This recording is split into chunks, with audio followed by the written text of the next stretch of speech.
dan kehidupan. Pendek kata Al-Quran ialah merupakan satu-satunya kitab suci yang berisi petunjuk serta kebahagiaan dan senantiasa relevan dengan perkembangan dan situasi zaman.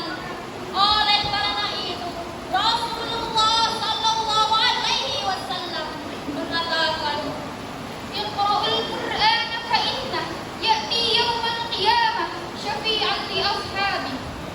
Bacalah dan kajilah Al-Quran, karena ia akan datang pada hari kiamat sebagai penolong. Dalam rangka menjadikan Al-Quran sebagai petunjuk dan pedoman hidup manusia, pada kesempatan yang berbahagia ini kami akan membahas tentang Al-Quran, rancang membangun masa depan peradaban manusia, dengan merujukan surat Yunus ayat 57 sebagai berikut.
Syifa'ul lima fis sudur. Al-Quran sebagai obat penyakit batin, seperti penyakit syirik, ragu dan bohong.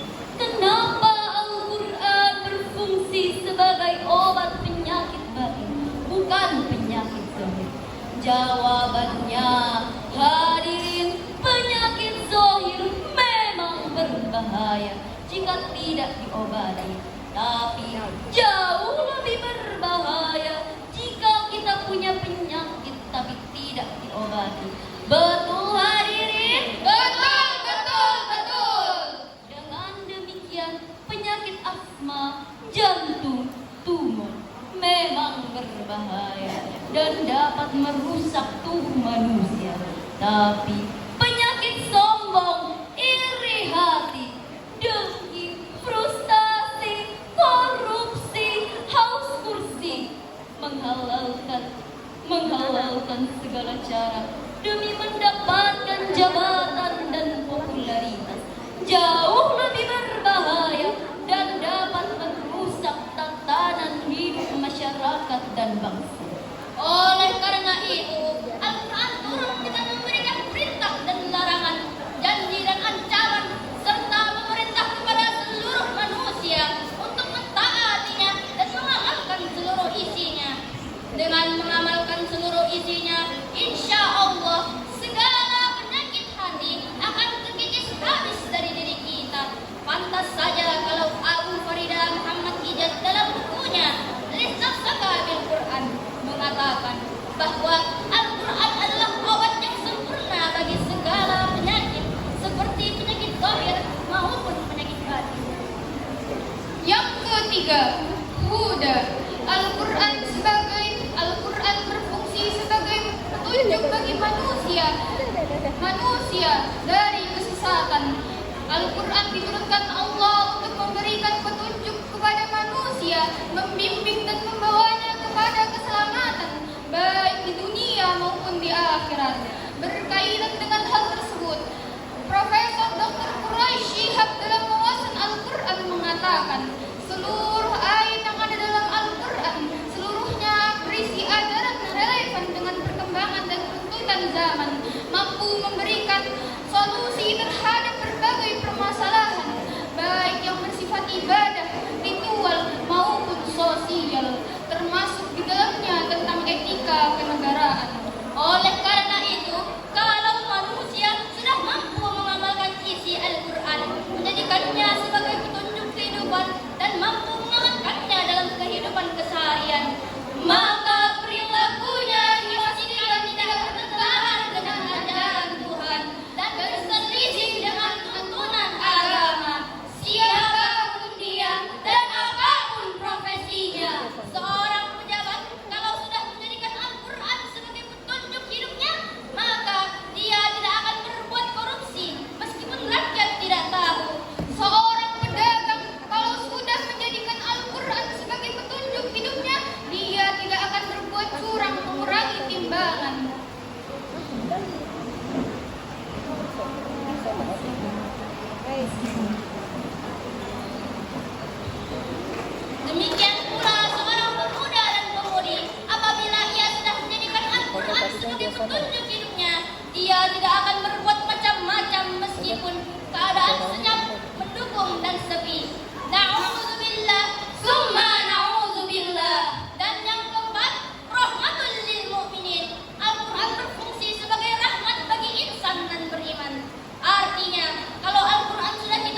Dengan demikian hadirin, Al-Quran berfungsi sebagai pelajaran, obat, petunjuk dan rahmat dalam merancang bangun peradaban manusia untuk menggapai kebahagiaan baik di dunia dan lebih lagi di akhirat. Sejarah pernah membuktikan bahwa Al-Quran dahulu pernah melakukan perubahan-perubahan fundamental terhadap peradaban manusia yang tiada kalanya. Al-Quran dahulu pernah menjumpai bangsa Arab sebagai penyembah berhala, pemuja batu, dan pemuji kayu. Namun dalam jangka waktu kurang dari seperempat abad saja, penyembahan kepada Tuhan Yang Maha Esa, yaitu Allah Subhanahu wa Ta'ala, menguasai seluruh jazirah Arabia. Setelah penyembah-penyembah berhala di segala jazirah Arabia disapu bersih dari jazirah Arabia, Al-Quran juga menyapu bersih segala kepercayaan takhayul dan menggantinya dengan agama yang paling rasional. Pada masa itu, bangsa Arab sering membanggakan dirinya karena kebodohannya, berubah menjadi bangsa yang cinta ilmu pengetahuan. Mereka disulap dengan tongkat wasiat Al-Quran karena di dalamnya terdapat sumber ilmu pengetahuan. Di samping itu, Al-Quran juga membangun manusia dari tingkat yang paling rendah menuju tingkat yang paling tinggi hanya dalam waktu yang relatif singkat. Oleh karena itu, dalam rangka menjadikan manusia sebagai Al-Quran sebagai petunjuk dan pedoman hidup kita menuju peradaban manusia yang Qurani, mari kita baca Al-Quran, kita pahami isinya, kita renungkan maksudnya, dan kita amalkan ajarannya. Sehingga dengan cara ini kita mampu hidup bahagia baik dalam lingkungan keluarga, masyarakat maupun negara dan bangsa. Sehingga Allah pun akan menganugerahkan keberkahan kepada kita semua penduduk bangsa ini. Allah Subhanahu wa Ta'ala berfirman dalam surat Al-A'raf ayat 96 sebagai berikut: Walau anna ahlal qura amanu wattaqaw lafatahna alaihim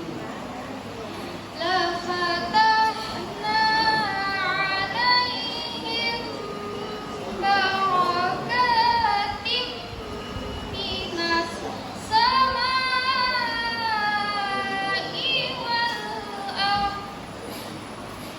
wal ardi walakin kadzabu fa'akhadnahum bima kanu yaksibun.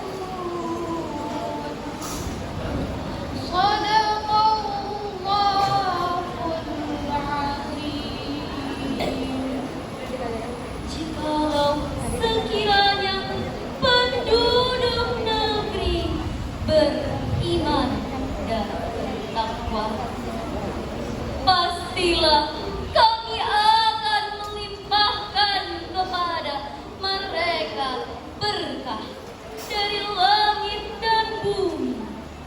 Tetapi mereka mendustakan ayat-ayat kami, maka kami siksa mereka disebabkan perbuatannya. Hadirin wal hadirat rahimakumullah. Dengan demikian, dari uraian ini dapat disimpulkan bahwa Al-Quran merupakan firman Allah Subhanahu wa Ta'ala yang berfungsi sebagai pelajaran, obat, petunjuk dan rahmat bagi dalam merancang bangun peradaban manusia untuk menggapai kebahagiaan baik di dunia dan lebih lagi di akhirat.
jahit begu yang utuh. Wabillahi taufiq wal hidayah. Wassalamu alaikum warahmatullahi wabarakatuh.